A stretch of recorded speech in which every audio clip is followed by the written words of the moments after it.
Tonight we're making one of my mama's recipes. I hadn't made it in years, but I want to show you my quick and simple little side dish that I'm going to make with it, because everything you need for supper is in the casserole. So I just thought some little sweet taters on the side would be good. This is just 2 cans of cut sweet potatoes. Now I'm just cutting them down smaller because to me you get a better flavor because there's more brown sugar and butter on each bite if it's smaller. That's what I think. Okay, then we just need to sprinkle with brown sugar and as much as you like. This is how I make the sweet tater patties I get in the fall when it comes time for Thanksgiving and what. This is how I make those. This is Holly's favorite. But it tastes just as good with, and just put as much as you want on there. You can tell we like a lot. It's just good with canned sweet potatoes. And then just dot it with some butter. And the reason I want to start this because I just want to have it ready to go in the oven when I put my casserole in. And the oven is preheated to 450. Matter of fact, I'll probably just pop these in while we're getting the casserole started. Because this will take a little while. You want everything to get bubbly and hot and the sugar to get melty and the butter to get melty. Kind of syrupy. Okay, that'll be enough. I'm going to pop that in the oven, then we're going to start on our casserole. I didn't show you my other dish was my blue corn flour. Check out what I found. I went last week. You know what? My flash is not on. There, I think that might look better. I went last week, not thrifting day, but the next day to donate some stuff to C-Van. And after I donated, I thought, well, let me run in because it was early in the morning. And they always say, get there early, get the best stuff. Well, guess what I found? I found this casserole dish in the blue corn flour. And guess how much I paid for it? Guess. $5. $4.99. I can't believe it. So, you can't beat that with a stick. So, we are going to give it maiden voyage tonight. So, what you need is tater tots. Y'all know what tater tots are. And I don't know how many. Just to layer the bottom and up the sides. And you don't have to, it might take a good bit of this bag. But you do need the big casserole dish for this. Okay, that'll be enough for the bottom, I think. And I'm just going to go around and just put one layer on the side like that. I wonder if I should stand it straight up. I'm going to stand them straight up. Okay, after I got all of them lined around, I had like 6 tater tots left. I just kind of pushed them in there. This needs to bake just by itself for 10 minutes at 400 degrees. And while that's baking, we'll put together our first layer. Okay, so what I have in here, and check out my bowl. Listen, I do not let David put these in the dishwasher. Of course, you know this is another one of my thrifted finds, although I've had it for umpteen years. You just need a pound of hamburger cooked. Mine's cooked with onions and garlic in it that I cook up and keep in the freezer. And then to that you need to add 1 bag of cooked frozen broccoli. And I need to drain that water out. Hold on. Now, if you want to use fresh broccoli that you steam, you can do that. That's totally up to you. Okay. You know what? Those are, I'm going to chop those down a little bit. They're a little bit too big. You can tell I cooked them very soft because that's how we like them. 6 minutes is what I do in the bag.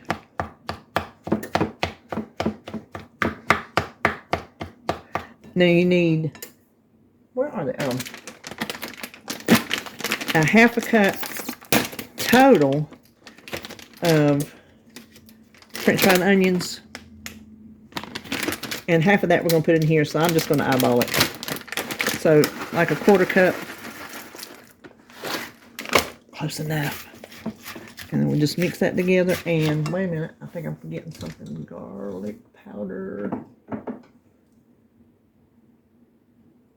Nope. I think I'm looking. That goes in my next. for my next layer. So that's all for this layer. But you know what? I am going to give it some salt. Just to make sure, because that broccoli I have not salted.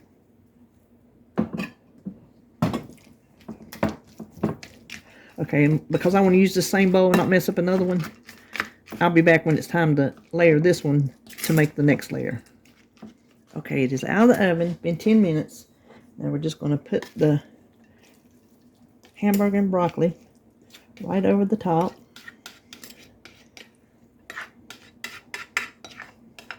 You can see this will feed a crowd. We will have tons of leftovers. But we eat leftovers, so.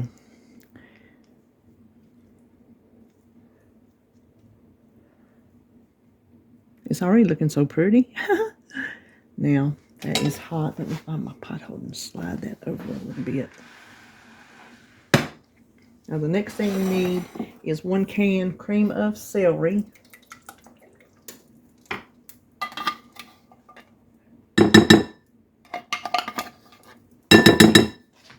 And then just a little bit of milk to get it more spreadable.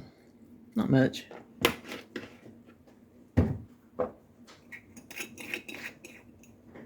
And some garlic powder to taste. And then you need like a half a cup of cheese total. And we're going to put a 1/4 cup in here. And again, I'm just going to eyeball it.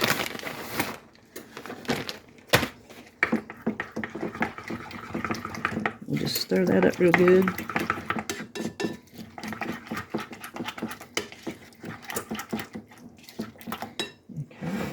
Pull this back over here.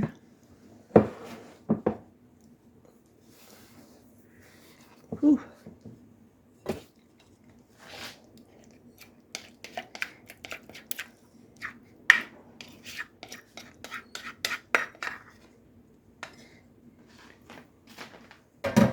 I'm trying not to be in front of y'all, but it didn't quite work. Let me just want to spread this over the top.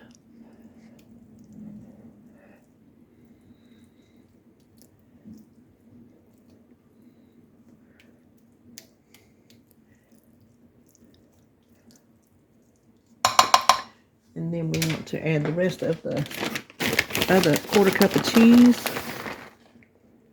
I'll put some around on the hash browns too. Not hash browns, tater tots.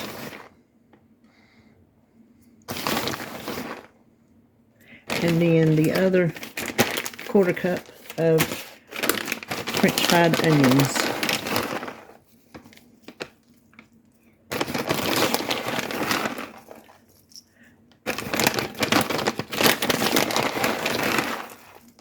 Okay, then we need to cover it.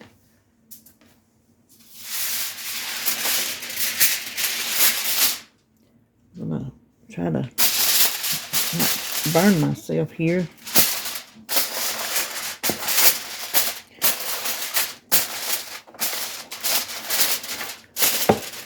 And this will bake still at 400 for 20 minutes. Oh, you know what I just did wrong? I added my cheese and my crunchy onions. It's supposed to bake covered 20 minutes, and then the cheese and crunchy onions until the cheese melted. But I messed that up. So this will probably be just fine anyway. So we're going to pop it in there for 20 minutes. Okay, here it is. I think that was just fine because see the cheese melted? I think if you put it all together and bake it for 20 minutes, I think it'll be just fine. So I'm going to scoop me out a little bit.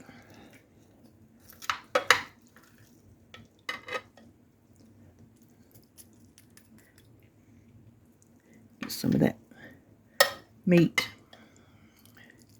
And then my poor taters, hold on. Ooh, that's hot. They started getting brown and sticky because I was on the phone with Holly and I wasn't paying attention to what I was doing. So I let them cook too long. So they started browning on the bottom. They're not very syrupy. They're more sticky. But anyway, they'll be delicious. They didn't burn. So there you have it. There is Mama's. Oh, and speaking of, you see that tattoo right there? That's my mama's signature. I took it from a letter. She used to send me letters and stuff in college. And I took that to my tattoo artist and told him to copy that. So that's my mama's signature. So, and this is her Hearty hamburger casserole. So I hope you enjoyed it, if you make it. And that's all for this one. Tonight we're going to make something easy, but something David's going to love. Oven fried chicken. I have, you can hear it over here, I've just melted a stick of butter in my biggest cast iron frying pan. My oven is preheated to 350. Now this is about a cup of flour. We're going to add a teaspoon-ish of baking powder. And then you season this any old way you want to. Let's get that around. I'm going to keep mine pretty basic.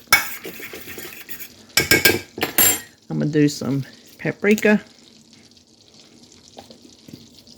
Of course, some salt, which I'm sure it'll need more at the table.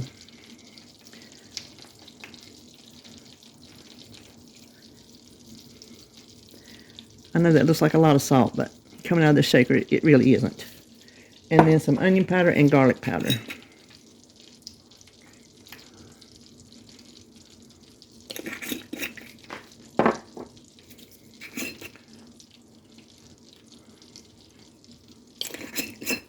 Okay, we'll. I already got my gloves on, getting ready for the chicken. If you know, you know.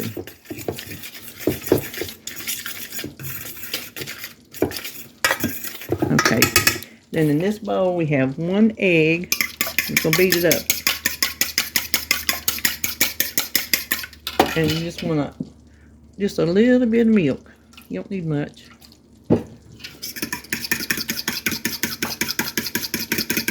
And since I have a hard time finding whole cut up chickens like they used to sell, and I'm not cutting up my own because I'm just not, I have 2 split chicken breasts because you definitely want on the bone with the skin. And I could cut these in half, but I'm just going to bake them whole. So you want to dip it in that egg mixture, and then, oh, I got way under too much flour. That's okay. Get it good and coated. And then we're going to put it skin side down. Hold on. Over here in this butter. Let me do the other one. I'm going to tell you, that almost wasn't too much flour considering the size of these chicken breasts. Now this is going to bake at least an hour, but the size, it might take longer. But after a half hour, we're going to flip them. So put this at 350 degrees and flip it after the first half hour. Okay, while the chicken's in the oven, we're going to make these Lazy Day stuffed potatoes. I come up with this way back in the day when the kids were young and home, because we like stuffed potatoes. And there was like one day I was like, oh my God, I am too lazy to do that. That's how I named them, Lazy Day stuffed potatoes, because they taste like one, but they're the lazy way. What I have here is 1 package of instant potatoes. This is our favorite one, the Walmart brand, buttery flavored. Now, let me get my butter out, speaking of, because it don't matter if they're buttery flavored. You just need 2 cups of boiling water to 1 package. Now there was a time when Ore-Ida had these steam and mash potatoes in the freezer. They were like little tater nuggets. You just pop them in the microwave. I used to use those because they were really good, but they don't make those anymore. So we're just gonna stir this together. And let's put a little, well, let's do our garlic powder to taste, and some salt, and I only have that much butter left, so that's what I'm going to use. I'm just mixing it in the, ooh, I made a mess, in the same dish that I'm baking it in. Ain't no sense to mess up a separate dish. Now instead of milk, let's melt this butter. Because normally when I make instant potatoes, and we like them, I mean, ain't no shame, they're just dehydrated potatoes. I'll do this and then I put milk in them too. But for this, we're going to add some sour cream. As much sour cream as you want.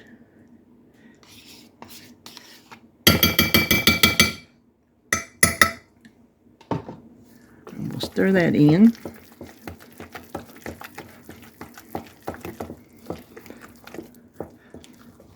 And sometimes I will put bacon in these, and I do have some cooked bacon, but for some reason today, I'm just not feeling the bacon. But I am feeling the green onions. This is just one bunch of sliced green onions. Missed one. And then we need some cheese. As much cheese as you like.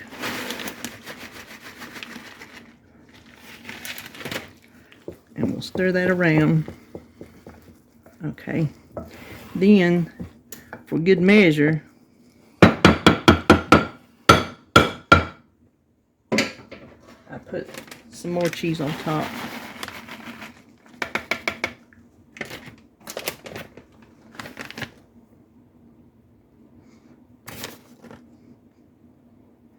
You don't need a lot, but a little. Now I will just pop this in the oven with the chicken and just let it cook until that cheese is melty, because by then everything will be hot through and through. Okay, the other thing we're having is green beans. And how I make my green beans, these are just my home canned green beans I made last summer. Now, in the canning process, they're cooked. So, really it's just a matter of heating through.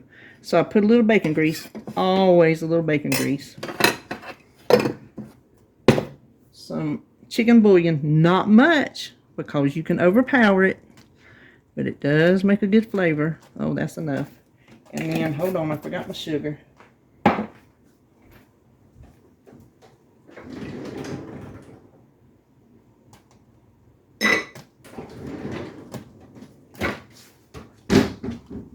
Always a pinch of sugar. And that's it. That's all I do in my green beans, whether they're home canned or store-bought canned. And they turn out delicious every time. At least we like them. So that's all I'm going to do is heat these through real good. And see, that's how we like them. If I buy them in the store, they're not broken apart. I cook them till they're down. And if I cook fresh ones, I cook them till they're broken down, because that's how we like them. So I will be back to show you everything when it's ready. Okay, the chicken is done. I tested the temperature. It's perfect. It's like 170 something, so that's good and done. 165 is done. Look at that beautiful crust, that delicious buttery flavor. Oh, David's gonna be so happy when he wakes up. I'm not gonna make a plate, I'm just showing you what I had. So there's our chicken, our green beans, and I did already have a serving of potatoes, and they were delicious. I don't care if they did come out of the bag, they're delicious. Give them a try, just give them a try. Even if you don't like instant potatoes, make it with your regular mashed potatoes. Delicious. So that is what we're having tonight. Good old oven fried chicken, lazy day mashed potatoes, stuffed potatoes, and green beans. And I've only got two meals on this video, so that'll be it. And I'll see you when I see you.